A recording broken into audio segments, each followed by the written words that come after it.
Let's get into it. So today we are doing our monthly strategy webinar for all of the Keep Book customers. This webinar is powered by Mastermind Gym Solutions. I'm Chad Wallace. I'll get into who I am a little bit more here in a moment. So let's get this thing kicked off. So what is this session all about?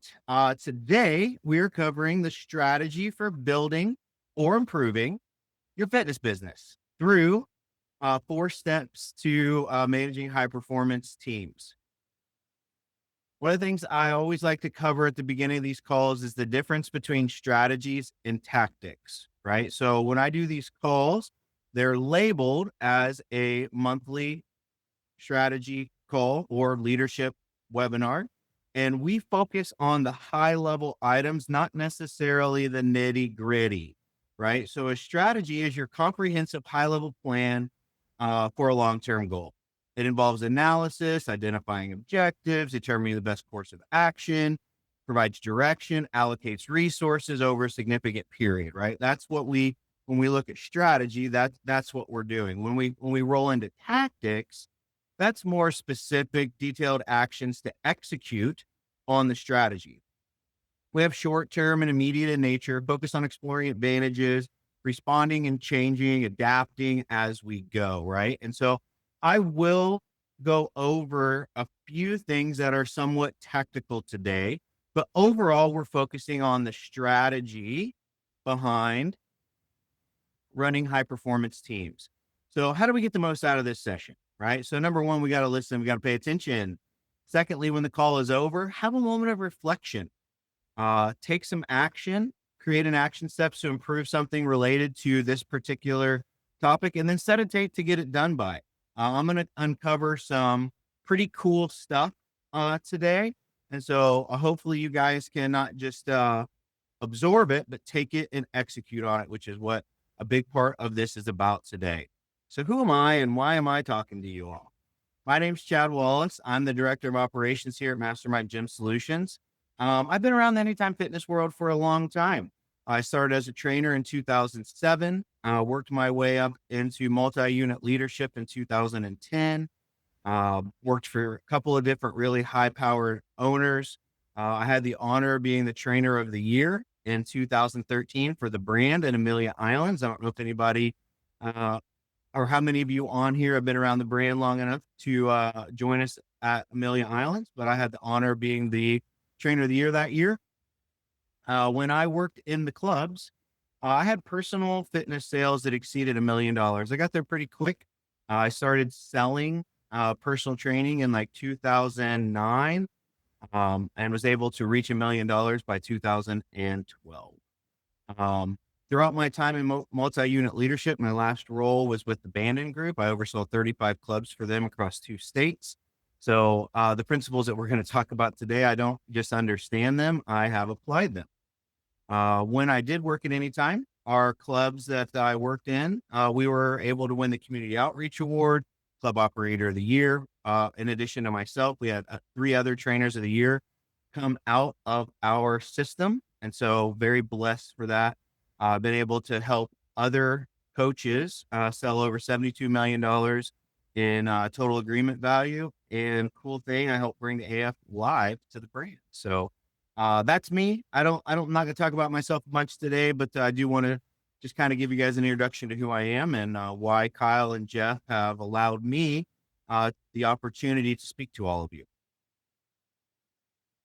Today, we're going to focus on execution, the 4-step strategy to unleash the power of high performance. Let's dive into it.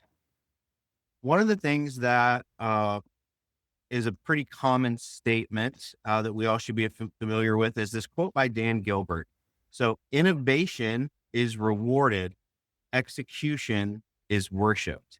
And so when you think about all the great ideas that people have, you've had, your team members have had, you go to a conference, you get on a webinar like this, you get innovative ideas, and there is a reward for bringing those ideas to the table. But where rubber meets the road is, can we follow through and execute on that? And so Dan Gilbert said it best in this quote. What's our goal for today? We're going to give you the framework for great execution. We're going to give you some practical application of this framework. So our tactics, we're going to drive the concept of lead measures, and we're going to give you tools to create accountability for this system. What this really all boils down to is discipline. When we have ideas and we have concepts and we have things that we want to accomplish in our life, there's all kinds of things that will try to distract us from doing that. The world that we live in is not a world of execution or discipline. It's a world of easy and get by and, you know, do the most I can with the least amount of effort and discipline, and hopefully I get a good result. And a lot of times that we can really push the needle forward with that. But where it really comes into place is saying, hey, here's what I want to do, and I'm going to be disciplined in my march to get it done. It's the bridge between goals and accomplishments, or ideas and reality. How do we build some discipline? It's the same thing we talk to you about to your members and your clients. We got to create great habits, right? Whether it's a morning routine, whether it's your exercise routine, your how you read and self-develop yourself, everything goes into, I need to be a habitual person. So I was talking to my boss this morning, and he's like, how you doing? And I'm like, I'm off kilter, dude. My morning routine got thrown off with sick kids. And it took me, like, after I got to work and started getting settled in, like, it took me a little bit to get in the grind because my habits got altered today. And so when you live a habitual life, you are able to really cultivate success from that. Has anybody ever read the book, The 20-Mile March, or I think it's called Good to Great, by Dan Sullivan?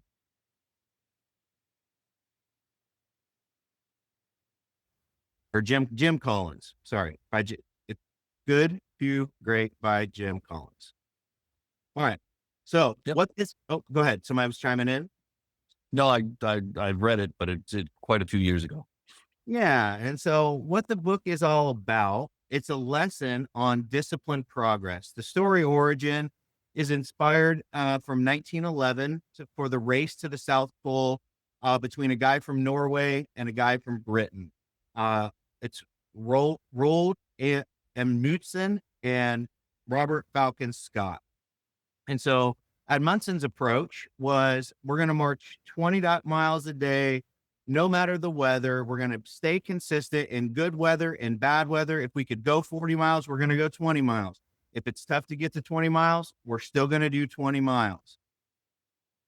The result is, so then you have Scott, who was like, we're going to do as much as we can every day. He marched aggressively in good weather. Then in storms, they stalled, right? They had an erratic pace, right? Led to exhaustion, vulnerability of his troops. The result of this was the guy that had the slow and steady pace won the race to the South Pole. So what is this, right? Key takeaway here is success comes from steady, relentless progress, taking small bites, having habits, being a habitual person, avoid reactive leadership, stay disciplined, because discipline beats intensity over the long haul, right? So those are some of our key things here. So let's get into it. The 4-step framework is: 1, we're going to focus on the wildly important. That means we're going to identify goals for our organization that have high impact, and that is going to be our North Star, our guiding focus. We're going to act on lead measures. So we're going to track the behaviors that drive outcomes. We're going to keep a compelling scoreboard, because nobody wants to go to a game and not know what the score is. Could you imagine walking into a sporting event, football game? That's my favorite sport, so I'm just going to use that. And there being no scoreboard. You watch the entire game and you don't know how much time is on the clock. You don't know what down it is. You don't know what the score is. You don't know how many timeouts there are. Nothing. You're just watching the game with no visual representation of who is winning and what's going on. Same thing for your team. We need to have that scoreboard. And then lastly, we want to create a cadence of accountability to establish a rhythm and follow through. So one of the key ideas that we really embrace here at Mastermind is, we don't need more ideas. We need better execution of the right ideas. I can tell you from personal reference, right? When I was younger in my career, we would come up with this great idea and then we would put all this effort into rolling it out. And then a month later, we had another idea. And a month later, another idea. And a month later, another idea. And we weren't really great at following through on the ideas. And so we came up with this concept that we don't need more ideas. We just need to execute on the ones that we feel are the most important. And so we're going to get into how to do that. So, step one, focus on the wildly important. We call this a WIG, right? Can anybody tell me what WIG stands for? Michelle, I know you know the answer. It's your wildly important goal. That is correct, right? And so our wildly important goal is that it's the North Star of our business. It's the thing that we use to create vision, alignment, accountability, give people clarity on where we're going, what we're trying to accomplish, and how we're going to do it, right? The format of our WIG is we are going to go from A to B by C. So for example, we're going to go from $40,000 a month in top line revenue to $50,000 a month in top line revenue by December 31st, 2025. That is the framework for how we state what our WIG is. Is anybody familiar with the concept of the whirlwind? Has anybody ever heard of the whirlwind or have an idea of what they think the whirlwind might be?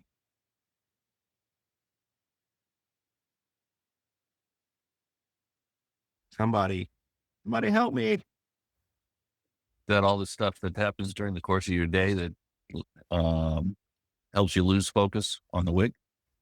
It is, right? And so you're right there with it, Brian. And so what the whirlwind is, the whirlwind gets a bad rap, right? The whirlwind is necessary.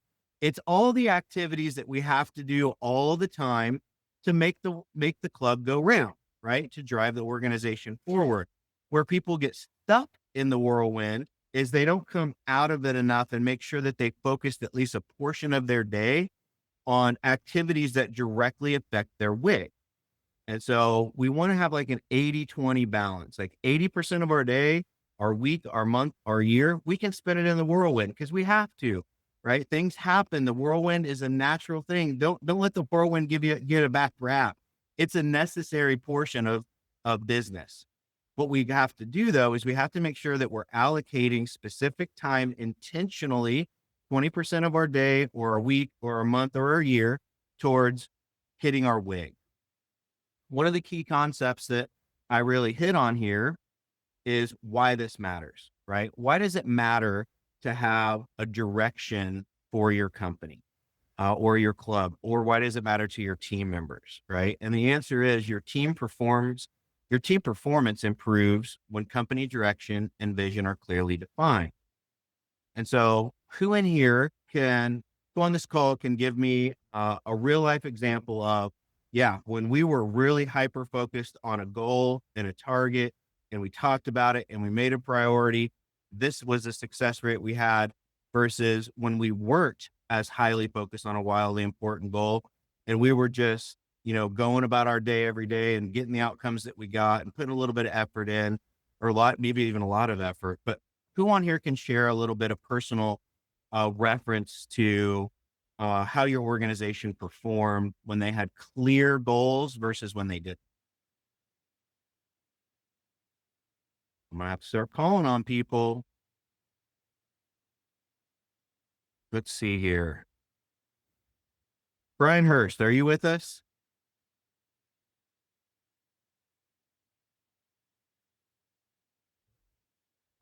Um,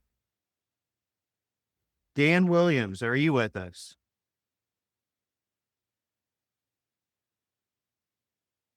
How about, I know Laura Skinner's here. I talked to her earlier. Laura, are you out there? Yeah, I'm striking out here. All right, somebody came off mute. Who's that? I got you. I'm here too. Sorry, I was trying to find my mute button. No, you can go ahead. Laura. Okay. I was just saying my husband's sitting next to me laughing because he knew you were going to call my name. Anyway, well, I would say maybe not as specifically as you want, but when I give my team like incentives, which become goals for them, they do a lot better. So if I give them an incentive, like if we make 50 members, we're going to go out for, steak dinner, or we do like mani pedis at our place, but they get very motivated versus no incentives. Right. So it's kind of it's more in the leadership realm, I guess, but we do have the goals. And if we don't meet them, then we kind of carry over in the next month and figure out the next goal. I love that. And so we're actually going to talk a lot about rewards and incentives that tied to performance here towards the end. And so Zeke, you came off mute there. Do you have a strong example of how your team performs when they have a clear goal versus when they don't? It just makes it easier for me when I'm training people. Instead of trying to overwhelm them with getting better 5 or 6 things, I just work on the first thing and say, hey, we're just going to get really good at this. This is our goal. This is what I want you to do. Don't worry about everything else right now. And let's just focus in on this. And no matter what, if it takes us 2 weeks, 4 weeks, whatever, we're going to get really good at this one thing. And just being very direct with it and very clear that this is the objective right here. And this seems to work well when we get to do that. Okay. And you're talking for your clients or for your team members? With anything, it doesn't matter. Sure. Yeah, it applies to my kids. You took the words right out of my mouth, right? And so at the end of the day, it doesn't matter who it is, right? People perform better when they have a focused goal that they're trying to reach. One of the ways that we do this is we do a 6-month time frame. So as an organization, we say we're going to go from A to B by C. That C is 6 months from now. Then we reverse engineer that into monthly goals. And our WIG is that end result at the end of the 6 months. And I'm going to go into how to do that and how to keep people engaged in it here in a minute. And so why this matters is it's a crucial focus goal for your team, creates a culture of winning. When we set a target and we go out and we hit it and we get to go to that steak dinner that Laura referred to, or we get to understand like, yeah, we won the game. We did good. We hit our goal. It just creates a different culture within the daily work-life balance of your team members. We want to create a culture of winning. And then lastly, it creates a massive impact. Kind of a couple of key little things here is focus equals clarity. Clarity equals motivation and accountability. Accountability drives performance, right? So that little segment there is how it all goes together. I could talk about WIGs all day, right? So I gotta digress and move on. Here's a couple of things that do's and don'ts for looking at how to determine what your WIG should be. Like, what is the wildly important goal that you have? So don't set vague or excessive goals, right? So a vague goal would be, we want to hit like, around, 15 to 30 members a month. Okay. That's pretty broad, right? Let's be more specific, right?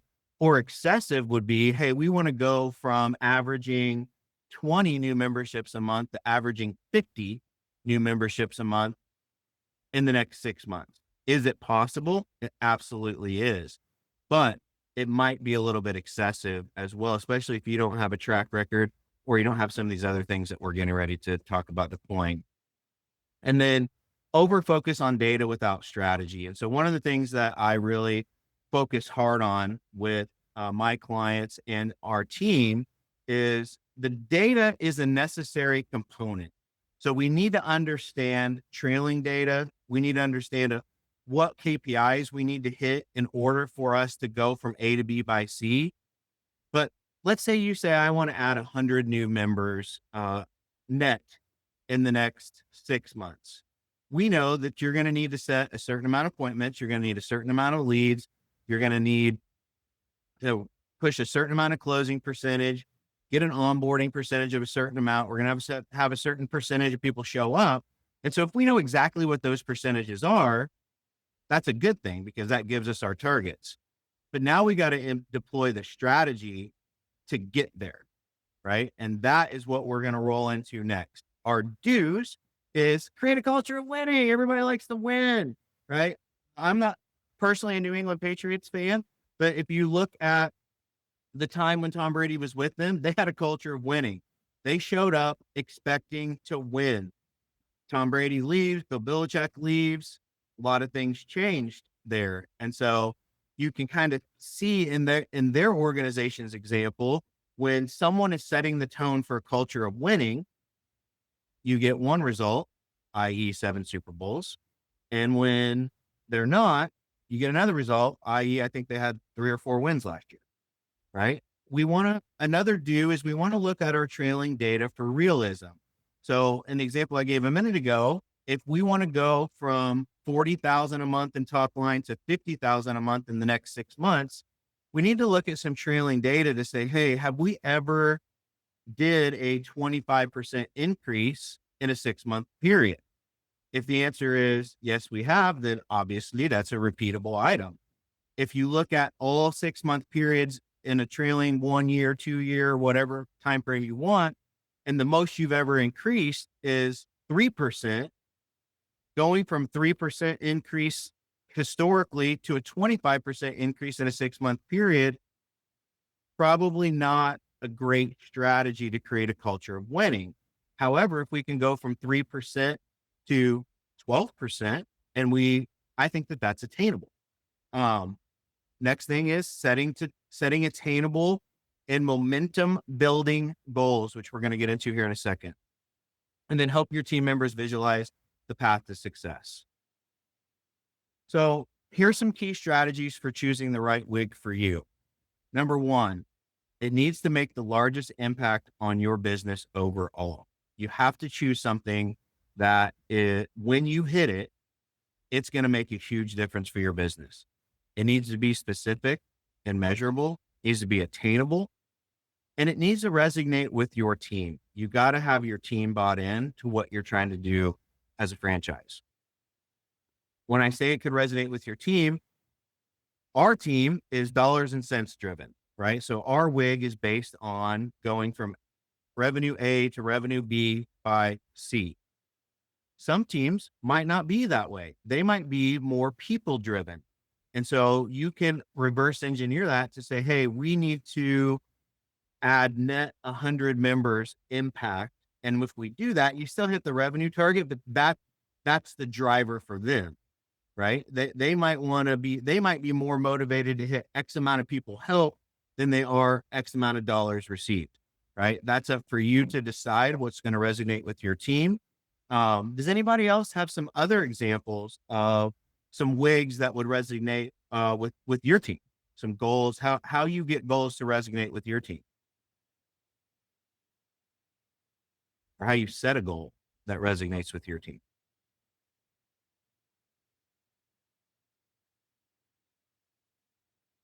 Kyle, you led teams for a long time, right? When you did goal setting, what were some of the ways that you set targets that would resonate with your team members? It's a good question. I think I love that you're doing different examples. You have to compare these to your team, right? What they're motivated in. So if you have goals that you put, and thankfully everyone's on the same page. Back running multiple gyms, we had some different goals. Almost to lower attrition, right? Now ultimately for me, that was a revenue. That's attrition versus my revenue. But we put that one for the staff. It wasn't like based around revenue. So it was something they could get behind where they get feeling it's all money. So that's one example of that. I want us to be and make more money and lower attrition. The staff don't, they want to retain more. I literally couldn't have come up with a better person to call on. That is perfect, right? So Kyle sets a goal to lower attrition, which helps the business get what it wants with more money and bigger impact, but it resonates with the team members because we're not giving them a dollar and cents goal. We're saving people from canceling. We're getting people to use their programs. It all works together, and that's what resonates with them. So thank you for sharing that, Kyle. And then the last thing that your WIG must do is be time bound. So let's talk a little bit about attainable versus desired, right? It's imperative that we choose one that's achievable, especially if you haven't been really doing like 6-month WIGs and really diving into some of these strategies that we're talking about today. In the first time you do it, if you set these huge targets for people, it becomes difficult to create that culture of winning, right? We want to get that culture of winning going, building that momentum, moving the needle forward a little bit at a time, get them used to that. Then you can start really doing stretch goals with them and, really pushing them for bigger accomplishments. We got to have this balance though, right? So for example, we might want to set the goal to, like I said earlier, go from averaging 15 members a month, averaging 30 members a month in 6 months. And maybe that is attainable. Maybe it's not, but let's say that we know for sure, like going from 15 to 17, like we can definitely do that. Probably a little bit too easy, right? We got to have a little bit of balance where we can push them a little bit, but we don't over push them. So maybe a good goal in this example would be to go from like averaging 15 to averaging 23. It's going to take some effort to do that, but it feels attainable. So those are just a couple examples. And I could go on and on and on about different examples, but the bigger point is just having that balance, not making it too easy, not making it too hard, create that culture of winning. So I've kind of tapped on a couple, but here's some examples, right? So examples of could be, I want to increase my PT penetration from 13% to 20% by December. I want to increase my PT client base from 84 to 100 by December. I want to increase my top line revenue from 30K a month to 40K a month, or I want to increase my core draft collected by 14%, right? So there's all kinds of different ways you can structure the way that you state your WIG. It's all about knowing what it's going to be and picking what's going to work for your team, getting into that attainable versus desired, and applying these concepts that we've been talking about. All right. Now that we've talked about how to set it, talk about how to crush it, right? One of the key concepts of crushing is making sure that your key players are involved in the goal setting process, right? Get their buy-in. If you're one club, work with your manager on it. If you're multi-unit, work with your district managers and your key leaders to go through the process of establishing where you've been versus where you want to go, getting their buy-in to that target so that they own it and they can drive it. We want to align our WIG with company strategy. Then once we have it set, we want to cascade that goal across our team. We want to communicate it frequently and visibly, which we're going to get into. And then we want to execute on these next 3 strategies, which is identifying our lead measures, having a scoreboard, and creating a cadence of accountability. Before I move on, does anybody have any questions about why WIGs are important and why this is the first step in creating a high performance team? Chad, I don't have a question. Right before this call, I had the privilege of talking to your guys' client, Stacy in Leo, Indiana. And we were talking to her WIG for her new building they're building, moving the gym. And something that shocked me, I know it shocked Jeff too, when we were at Cancun as well. I believe Stacy hit her last 8 6-month WIGs in a row, right? I would just love for you to share as much as you're comfortable sharing about. I think that's super impressive. And it's a real world example. Yeah. So, the Stacy Hopner from Leo, Indiana, has hit 8 WIGs in a row. So within our company and our client base, we have everybody set a WIG every 6 months. That's what we focus on with them in our strategic calls. And we do a summit where they come and they talk about if they hit it, how they hit it, and if they didn't, what their struggles were. We really celebrate the winners. And so Stacy's one of our biggest accomplishments in the WIG setting. She's hit 8 in a row. And I did a really great interview with her at our last summit. And one of the things she said that really stuck out to me is she goes, I take it personally. And I think that is one of the key drivers to this, is that she just doesn't say it to say it. When she says, this is what we're going to do, and then she develops a plan to do it, she takes it personally to make sure it gets done. And so they were a little bit behind on their way. They were actually had gone backwards in November and December of last year. And she had a team meeting with her team, sat down and said, listen, we said this is what we were going to do. Here's where we're dropping the ball. Here's how we're going to fix it. And then she drove it home, and they made up the 2 months that they lost and then some over the last 4 months, and they were able to hit their WIG. So Stacy is amazing. If any of you know her, you know that. If you don't know her, I encourage you to call the Leo, Indiana club and chat it up with her, because she's awesome. All right, let's go into step 2 here, right? Lead measures. We all love our lead measure. So after we set our goal, now we need to know what are our KPIs and what are the daily activities that we need to do and the behaviors that we need to embrace in order to hit it, right? So remember, we're doing the 4 steps. Step 1, have a WIG. Step 2, act on your lead measures. So a lot of times people get confused with lead and lag measures, because every lead measure eventually becomes a lag measure, right? Like, we're saying we're going to do A, B, C, and D. Then when we look back to see if we did it, now it's in the past, it's a lag. So lag equals results. So how many closes did we get? What was our revenue? How many calls did we make in the past? How many appointments did we set? All those, when we look at lag, we're looking back at historically what has happened to help us identify trends and then establish behaviors that can influence those trends, which is our lead measures.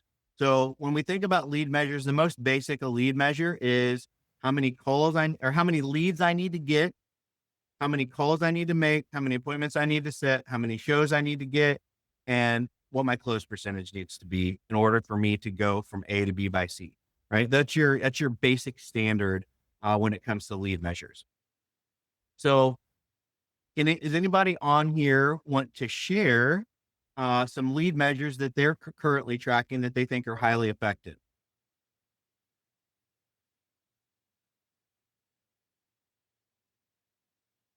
Yeah, what do I got to do? I got to get you guys some coffee. I got to throw some gift cards out there for people to interact. I have something. Yeah. Hey, how are you? Good. So one of the things that we've been working with our team right now is, I don't have the exact set, we're trying to get at least 5 fitness consultations on the book every single week with, a hopes of closing 33% at the end of the month. But if I know we can get 5 on every week, then we start ourselves up. That's great. That's great for personal training, right? We know if you want to get 5 scheduled or 5 shows. Right now we're working on 5 scheduled, but yes, eventually it would be the 5 shows. Yeah. So if we get 5 scheduled and we get 100% of them to show, Yep. and we close a third of them, we get about 2 programs a week, which really adds up. So that's a great example of a lead measure, right? And so one of the other concepts with this is they need to be predictable and influenceable.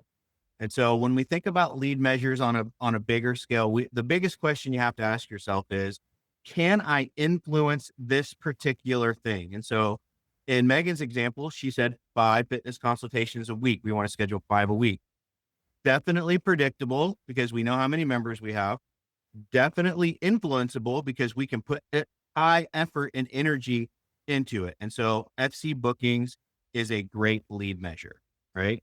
So then from there, we have to ask ourselves, how consistent is your tracking and adjustment? Are you able to pivot quickly when you realize you've chosen a bad lead measure? Are you able to bring more attention to one that you're passionate about?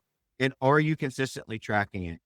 If you're not, you got to come up with a strategy to make it important. And so think about the basic concept of scoring a touchdown. So in every time a football team has a possession, the WIG is to score a touchdown. The lead measure is we need to get first down along the way. So we need to average 4 downs, right? Downs 1 through 3, we need to average 3.3 yards per play in order for us to keep getting first downs, because the lead measure is what gets us to the WIG, in this case, the touchdown, right? So it's influenceable, it's behavior driven, it's the things that we have to do, the key items that we say are going to drive us to our WIG. So one of the things that I know a lot of people do, I'm guilty of this, is they have too many lead measures. Like I have one client right now, he's got like 10 lead measures, and I'm like, dude, we got to shrink those down. But it works for him. Overall, we want to be able to say that we have 2 to 3 key membership driving lead measures and 2 to 3 key PT driving lead measures. That doesn't mean that we don't have other things that we're tracking. It's just we want to narrow our focus to 3 critical items. So on the membership side, it would be number of leads that we got, appointments set, and close percentage, right? Or you could go maybe even fourth one, show. On the PT side, be phone calls made to schedule FCs. Could be what percentage of your people are going to get scheduled for an FC or your new members at POS, and then our close percentage. That doesn't mean that our show percentage and our average deal and our retention and these other, doesn't mean that those things aren't important. It just means we're going to narrow our focus to 2 or 3 non-negotiables.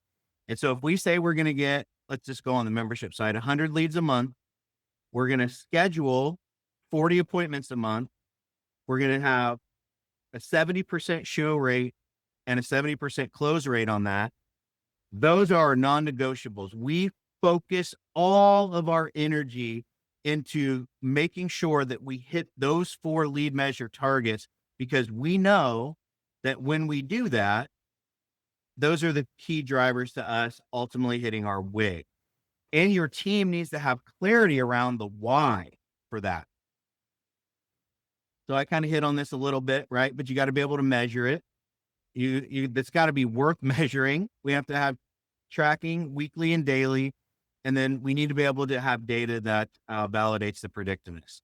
If it takes too much effort to measure, there may be a better one, right? And so one of the things that we found it really difficult to measure when I was leading the clubs is our PT penetration, because that means we didn't try to measure it. We just didn't set it as one of our lead measures. The reason PT penetration is challenging is that you might have a PIT, you might have a 3-month agreement, you might have people go on freeze. There's so many intricacies that go into defining who are we going to count towards our PT penetration and who are we not. And so we never use PT penetration as a active lead measure for us. It doesn't mean we didn't measure it. Doesn't mean we didn't try to get a sense of where it was. It just wasn't one of our key drivers. So that's an example for that. Here's some examples of some lead measures. So we want to book 80% of our new members for an FC at POS. We want to get 30% of our membership leads from self-generated efforts. We want to average 1 hour a week of sales training. We want to make 400 calls a week, whether that's between membership and personal training or per department, depending on the volume of your club and what your staffing structure is. So these are some really good lead measures that you can choose outside of the stuff that I already covered. Next up, step 3, we got to keep a compelling scoreboard, right? We talked about this earlier. No one wants to go to a sporting event and not know what the score is. Very simple concept here. Your scoreboard should be simple, visible, and your team members need to own it. This is huge. They need to be excited to fill it out. They need to own it. You can have them design it. The scoreboard that they fill out typically has 2 components. It has a monthly component and then a 6-month trail. So the way we structure ours here is I have like a monthly tracker, and then we use like a thermostat on the side that says, hey, here's where we're at this month towards our target, and here's where we're at towards our 6-month target. Either way, I own that scoreboard for our company. At your club, somebody's got to own the scoreboard. It needs to be visible, simple. It needs to be energizing and engaging, not punishing. I have a client that they are very nature driven. So they created a little tree and then they handmade these little wooden leaves. And their wig was to add X amount of PT clients over a 6-month period. And every time they added a new PT client, they wrote their name on this hand cut leaf and they went and hung it on this tree. Right. And their team was so excited to do it. And so that's just an example of having your team own it, needs to be visible, energizing, engaging. Best practices here are visual and color coded, right? We don't want to have just a black and white piece of paper, right? It needs to be cool. We need to track it weekly and it needs to be owned and updated by the team. It should have a few key things on it. So one, it should have their WIG, the 6-month and what their target is for this month. Should have their lead measures and how they're doing towards it.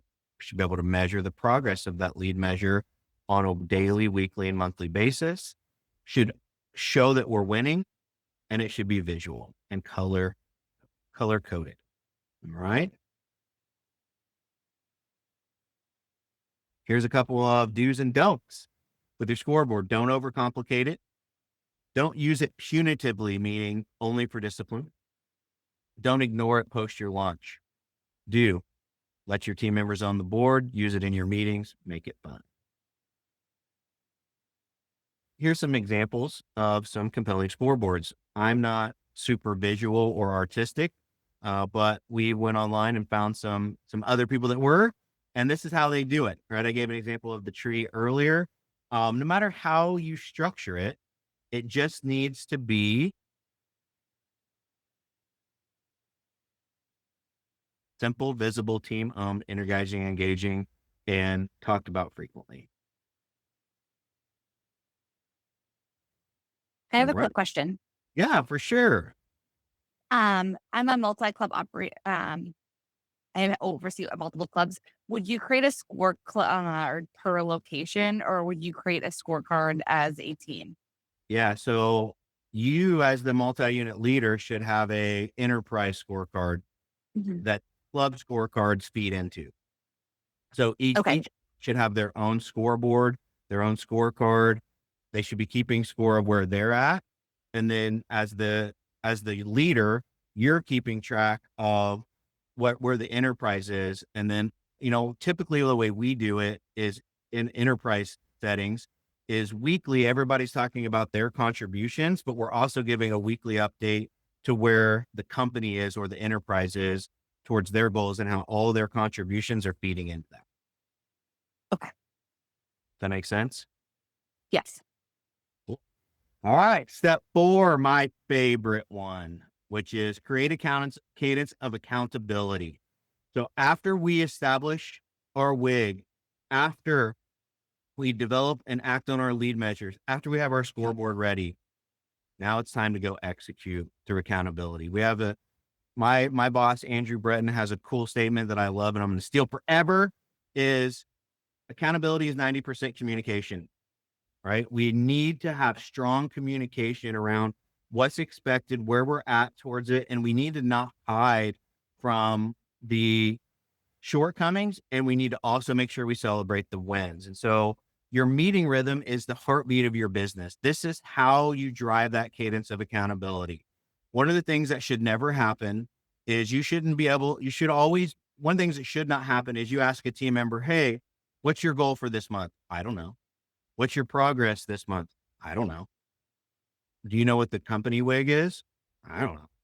Right? This particular cadence of accountability helps you make sure that everybody is in tune with what we're doing as an enterprise, what their contribution is to it, and where they're at towards it. Right? We do that through what we call WIG check-ins.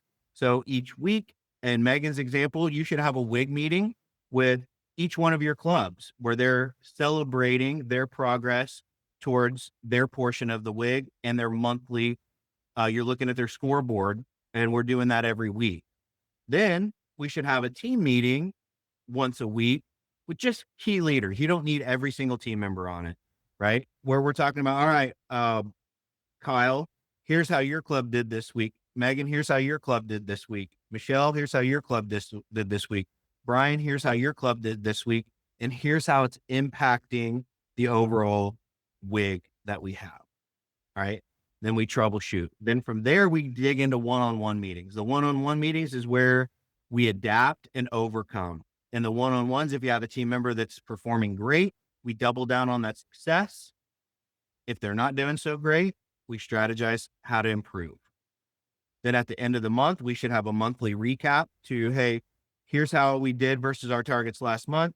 Here's how we're doing towards our 6-month target. And it should be very clear to know whether we're winning or not.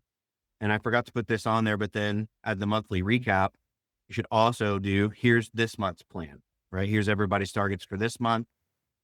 Let's get after it. We use a very simple format for our WIG check-ins.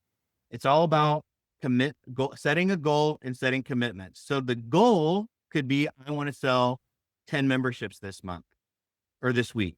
The commitment could be, I'm going to make 20 phone calls a day and confirm 100% of the appointments I set. The key with the commitment is it has to be controllable by the individual. They have to be, there can't be well, I didn't get this done because of something external. No. Your commitment is it's fully controllable by you. And then each week we do a scoring system of 2 points, right? So if you hit your goal, you get 1 point. If you hit your commitment, you get another point. You get a total of 2 points. If you hit your goal without your commitment, you get 1 point for the goal, no points for the commitment. You get 1 point. If you didn't hit your goal or your commitment, you get 0. And the idea here is that we don't want to have zeros. At minimum, we should get a 1 for the commitment, even if they didn't hit their goal. They should do what they said they were going to do to hit it every single week. And this is a huge accountability part on them doing what they said. So we celebrate our wins and we coach the gaps. Those are our 4 steps. So let's kind of dive into accountability continues. So I talked about this a little bit. We want to hold short, focused weekly WIG meetings. We want to make public, specific commitments. We want to review our scoreboard and our progress. You need to have a set day and time for this. You need to make sure you have your structure outlined, and you need to know who is accountable to and responsible for celebrating wins and coaching gaps. Some do's and some don'ts. Don't let meetings drift, right? So this should be, like I said, very focused meeting when we're talking about our WIG. We don't skip the accountability. We don't accept vague commitments. And so I have to work with my team even on this, where it's like, hey, that commitment that you just gave, we can't determine whether you actually did it or not, right? We need to have black and white commitments. So a week from now, when we review them, it's yes, I did it, or no, I didn't. As a note, in the scoring of the 1 point for each goal, 1 point for commitment, and 2 points total, there's no like 1.7s. There's no half points. It's either you did it or you didn't. So one of the things we do is we coach through the gaps and we reinforce those goals every week. So we have a daily huddle on our team. Everybody sets their goals and commitments that feeds into our WIG and our goal for the month. In our daily huddle, we do progress checks. Hey, are you on track to hit this goal? Are you doing your commitments? What's your focus for today tied to the WIG? This helps keep people out of that whirlwind and make sure that at least 20% of their day is focused on WIG. All right. Now let's get into the fun stuff. So now that we know what the 4 steps are, so step 1, just as a quick recap, is establish your wildly important goal. Step 2 is act on your lead measures. Step 3 is have a compelling scoreboard. Step 4 is create a cadence of accountability. Those are our 4 steps. Now, how do we implement this? So how you roll this out to your team determines how they buy in. The first thing we got to do is we got to have leadership buy-in. After we get everything all sorted out, we get the leaders bought in, then we announce the 6-month WIG and we break it down into monthly goals. Then we're going to lock down and roll out our lead measures. Then we're going to connect the weekly commitments to the WIG. Then we're going to educate our team on these 4 key principles and why we're doing this. When you just kind of like come in one day and you're like, hey, we got a wildly important goal and these are our lead measures. Here's our scoreboard. And here's our cadence of accountability. Ready? Break. Everybody's like, what just happened? Right? You got to take a minute and educate your team on the why, how it's important, getting their buy-in, not just at the leadership level, but all the way down the train. And they need to understand these concepts in order for them to buy into them. And then we got to reinforce how hitting the goal helps the individual get what they want. And this is one of the things that I think a lot of people miss is they don't connect with their team member enough and get their buy-in through having the team member understand that when the organization reaches this goal, how does it help the team member get what they want? And I've fallen into this trap so many times over my career where we set these big goals, we roll this out, and we skip this step and we get into it and we're not getting the progress that we want. We're trying to coach the gaps. And every time we do that, I always come down to the same answer of team members that are not performing. And it's, they don't understand how hitting these targets helps them get what they want. And so one of the strategies that we use to fix this is we say, okay, we want your club to go from, let's just use the 40K to 50K in top line revenue. We're going to, 5,000 of it's going to come from PT, 5,000 of it's going to come from membership. Here's all our lead measures. Here's our scoreboard. Here's how we're going to drive our cadence accountability. Kyle, and I'm not Kyle, you know, I saw it, but Kyle, tell me how in you getting X amount of new clients or us increasing X amount of revenue helps you get what you want. And if Kyle can't say, yeah, if we have $5,000 more in personal training revenue, that means I'm going to have approximately 20 more clients. My impact is going to be better. I'm going to make more money. And here's the important part. So I can buy season tickets to the Colts. That's one of my goals. I want to be able to buy season tickets to the Colts, but I don't make enough money to do it. If we were at this point in revenue, I would. And that is my why. The team member has to understand how hitting this number helps them get what they want. And what they want can be money driven. It could be, what's the word? Object give, like I want Colts tickets, right? It can be impact driven. I want to, if when we do this, I'll be having a bigger impact in my community. There's no right or wrong answer. You just need to know what it is for them and they need to know what it is for them. So you can press that button with them along the way and make it about them. So going into what Laura was kind of alluding to earlier, we do have some incentive ideas, right? So 6 months is a long time. How do we keep people engaged?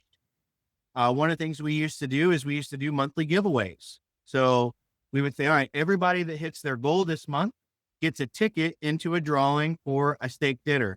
Everybody that hits their goal this month gets a ticket into a drawing for sunglasses, headphones, or based on, if you have a smaller enterprise, you could say everyone that hits their goal this month, we're going to a steak dinner or we're going to get sunglasses. But the idea of the monthly is, you know, you don't want to spend a whole lot of money on this because it's going to add up, right? So we have a ticket for a smaller prize.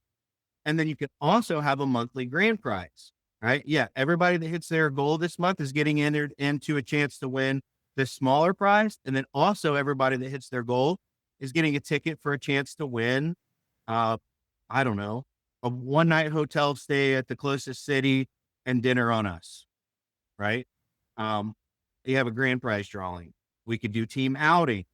And then at the end of the 6 months, we have a grand prize. Everybody that hits their, you can do it one of two ways. You can say, hey, when we hit our WIG as an enterprise and anyone who hits their individual WIG, we're taking you to Cancun. You could do that. You could also do, hey, when we hit our WIG as a company, everybody that hit their WIG is going to get for each month you hit it, you get a ticket into the drawing for a trip to Cancun, right? So you're using a big incentive at the end to keep them engaged where they're working towards an opportunity to get that throughout the 6 months. Buy-in essentials, we got to connect the WIG to what the team member wants. We got to clarify ownership and accountability to the lead measures. The team needs to know if they're winning or losing at all times. All right. Go over a little bit of recap. All right. So we want to use the 4 steps of execution to move your business forward. We want to use collaboration to establish agreed upon goals and lead measures. And we want to be consistent and disciplined throughout our march to our 6 months. Thank you all so much for coming today. We got a few minutes left. We'll stick around for some questions. Thank you so much, Chad. On behalf of Keep Booked, I just encourage all of you to start doing this. Jeff and I got to see it firsthand at their summit, and being surrounded by, I think there's 40 or 50 owners there who are all doing this and inspecting what they expect and having these meetings. It does appear to be exhausting. I'll admit it. Like, the whole concept is like, oh damn, all these meetings and all these goals and all this follow up, but everyone in there is hitting their WIGs, and that's what's impressive. So to be honest, like, I'm embarrassed that we hadn't been doing WIGs for years and years and years. I wish we had. And I'm happy that that's part of our practice now. And so I just highly encourage everyone to take the time and take the energy and to implement this yourselves. Love it. Thanks, Kyle. Yeah, we like to win around here, right? And one of the cool things about the way we structure this inside our client base is that I don't know if, well, this is public information. People that work with Mastermind are doing twice as much PT revenue as people that aren't. Right. And so it's a proven success. It works. We drive this home. We empower our owners to drive their organizations forward. And while a lot of Anytime Fitnesses are going backwards in Q1, our clubs are driving forward. And it's because of these 4 key steps that we went over today. So if anybody wants to learn more about that, you all got an invite from me. You can reply to that and I'll reach out to you and we can schedule a call. Or you can write my phone number down. It's 812-593-1278. You can text me directly. Just tell me your name. And when you do, and we'll book a call and we'll go through how we can apply this to your enterprise. So thank you guys all so much. Does anybody else have any questions for me? Well, I'll stay on here in case someone does. But thank you guys all so much for joining today. I'll see you guys later.